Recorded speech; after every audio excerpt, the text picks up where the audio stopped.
चलिए अभी हम लोग समझते हैं कि असम में जो है अभी बाढ़ है। बहुत सारे लोग मदद भी किए हैं, किसी एक का नाम लेना तो ठीक नहीं होगा। बहुत सारे लोग हैं जो आगे बढ़े हैं और ये बहुत अच्छी पहल है। लेकिन हम लोग जानते हैं कि असम में जो है वो हर साल जो है वो बाढ़ क्यों आती है। ठीक है, हम लोग मैप के सहारे हम लोग समझेंगे कि असम में हर साल बाढ़ क्यों आती है।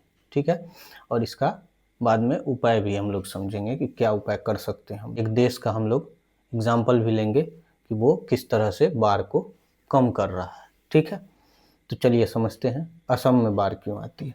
ये देखिए, यहाँ नेपाल है।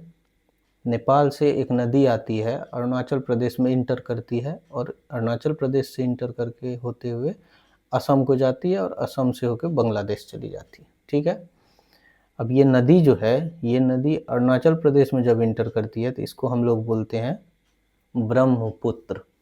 ठीक है, कौन सा नदी? जब अरुणाचल प्रदेश में इंटर करती है तब इसका नाम क्या पड़ता है, क्या बोलते हैं हम लोग? ब्रह्मपुत्र नदी। हिमालय से जब नदी आती है तो ये तिब्बत है, यहाँ तिब्बत में इसको बोला जाता है यार्लुंग सांगपो। ठीक है, तिब्बत में इस नदी को बोला जाता है यार्लुंग सांगपो। ये अरुणाचल प्रदेश में इंटर होते ही हम लोग इसको बोलते हैं ब्रह्मपुत्र नदी।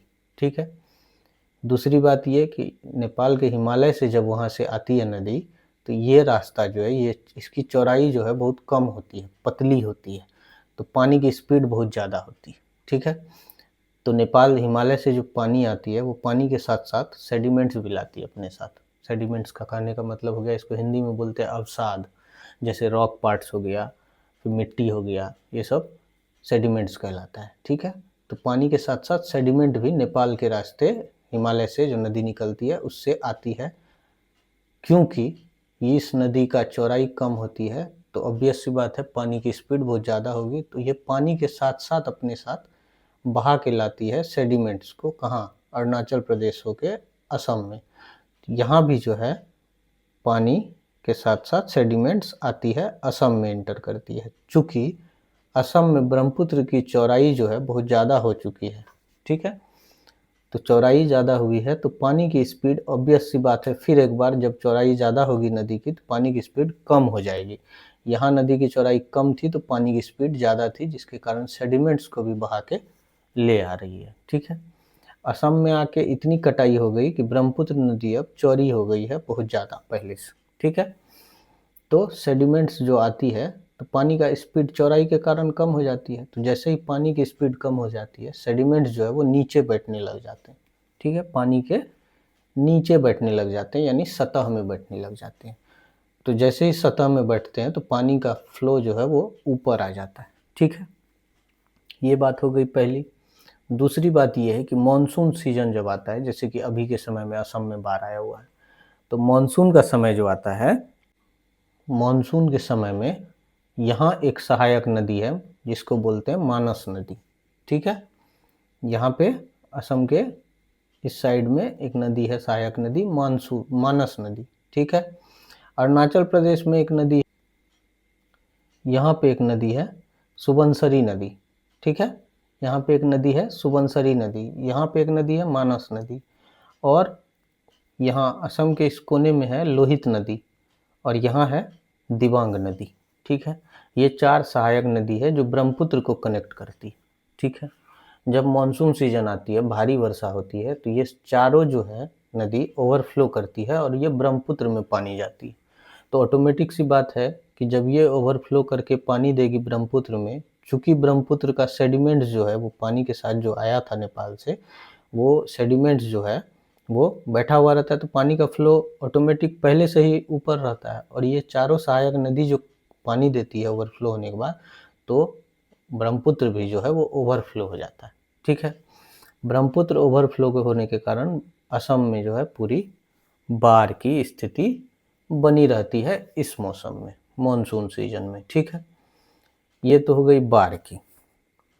अब बाढ़ से बचना कैसे, कम कैसे कर सकते हैं? अचानक तो ख़त्म नहीं ही कर सकते हैं, कम कर सकते हैं, और कम करने का एकमात्र प्राकृतिक तरीका है पेड़ लगाना। ठीक है, जबकि अभी जो है पेड़ कटाई ही हो रही है सब जगह, पेड़ लगाने की बात तो बहुत कम लोग करते हैं। ठीक है, तो इससे अगर बचना है, इसको बाढ़ को अगर कम करना है, तो सबसे पहले जो है ब्रह्मपुत्र की चौड़ाई जितनी है उसको वहीं तक रोकना पड़ेगा। ठीक है, उसके लिए क्या करेंगे, असम में जो ब्रह्मपुत्र नदी इंटर करती है उसके दोनों किनारों पर, इस तरफ भी और इस तरफ भी पेड़ लगाना पड़ेगा, क्योंकि मिट्टी की कटाई कम हो जाएगी पेड़ लगाने पे। ठीक है, सबसे पहला काम तो ये करना पड़ेगा हम लोगों को। उसके बाद दूसरा काम ये है कि जितनी सहायक नदियाँ हैं, मानस नदी हो गई, सुबनसिरी नदी हो गई, लोहित नदी हो गई, उसके बाद दिबांग नदी हो गई, सबके किनारे पर भी पेड़ लगाना पड़ेगा कटाई रोकने के कारण। ठीक है, कटाई रोकने के लिए ब्रह्मपुत्र नदी के किनारे के साथ साथ जितने भी सहायक नदी हैं सबके किनारों पर पेड़ लगाना पड़ेगा कटाई रोकने के लिए। ठीक है, ये दूसरा काम हो गया। तीसरा काम हम लोग को ये करना है कि असम और अरुणाचल प्रदेश के जितने भी बॉर्डर एरिया हैं इधर, ये यहाँ से लेके यहाँ तक, ये पूरा बॉर्डर एरिया में हम लोगों को पेड़ लगाना पड़ेगा जितना हम लोग लगा सकते हैं। क्यों? क्योंकि अगर ये बॉर्डर एरिया में हम लोग पेड़ लगाते हैं तो इस नदी से जो सेडिमेंट्स आता है, ये पेड़ लगाने पे वो सेडिमेंट्स आना कम हो जाएगा ब्रह्मपुत्र नदी में। ठीक है, तो पानी का फ्लो सेडिमेंट्स के कारण नहीं बढ़ेगा। ठीक है, चौथी बात ये कि जहाँ वन की कटाई हो रही है वहाँ एज सून एज पॉसिबल पेड़ लगाना स्टार्ट कर देना होगा हम लोगों को। पांचवा बात, जहाँ से वर्षा का पानी सहायक नदी में आती है वहाँ पेड़ लगाना पड़ेगा, ताकि पानी की जो बहाव है वो कम हो सके। ठीक है, धीमा हो सके। ठीक, इतना चीज़ हम लोगों को असम में बाढ़ को कम करने के लिए असैप में करना पड़ेगा, एज सुन एज पॉसिबल में करना पड़ेगा। अब क्यों करना पड़ेगा, इसका एग्जाम्पल हम लोग लेते हैं इस देश से, नेपाल से। ठीक है, ये हम लोगों को सिखाती है कि कैसे पेड़ लगाकर बाढ़ को कम किया जा सकता है। ठीक है, अब देखिए, नेपाल जो है 1990 के दशक में नेपाल में सिर्फ फॉरेस्ट कवर एरिया था 26%, 26%। ठीक है, कब? 1990 में, 1990 में। 2025 का रिपोर्ट है, फॉरेस्ट कवर है नेपाल में 45%। कितना? 45% 2025 में। इसका फ़ायदा ये हुआ है कि नेपाल से बिहार में 3 नदियाँ आती हैं। बिहार कोसी नदी से भारी परेशान है। कोसी नदी के कारण बिहार में बहुत ज़्यादा बाढ़ एरिया हो जाती है, बाढ़ आ जाती है, जिससे प्रभावित होता है बिहार बहुत ज़्यादा। ठीक है, तब देखिए कैसे मदद मिली है। नेपाल से 3 नदी आती है बिहार में। पहला तो कोसी नदी, फिर गंडक नदी, एक और नदी आती है बागमती। ठीक है, जो बिहार में आती है नेपाल से। ठीक है, अब देखिए, पेड़ लगाने के कारण, पेड़ ज़्यादा बढ़ने के कारण पानी का तेज बहाव जो है वो कम हो गया है। ठीक है, मिट्टी काटना कम हो गया है।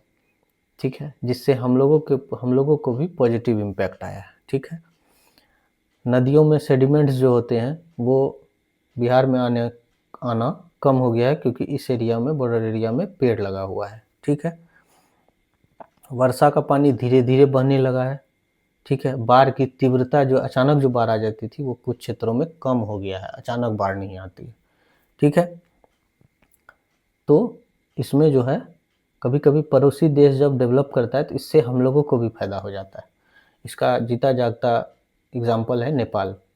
इस वीडियो के लास्ट में हम मैप भी लगा देंगे कि 1990 में नेपाल किस तरह दिखता था और 2025 में किस तरह दिखता है, जब 45% फॉरेस्ट एरिया कवर करता है नेपाल। ठीक है, तो नेपाल जैसा पहल हम लोगों को असम में करना होगा। ठीक है, तब हम लोग यहाँ पे बाढ़ को थोड़ा बहुत रोक सकते हैं, धीरे धीरे। ठीक है, अचानक तो नहीं ही होगा, लेकिन कम जरूर कर सकते हैं हम लोग पेड़ लगा के। इसलिए पेड़ को काटिए नहीं, जहाँ पेड़ है वहाँ पेड़ को रहने दीजिए और ज़्यादा कोशिश कीजिए कि पेड़ लगाएं। ठीक है।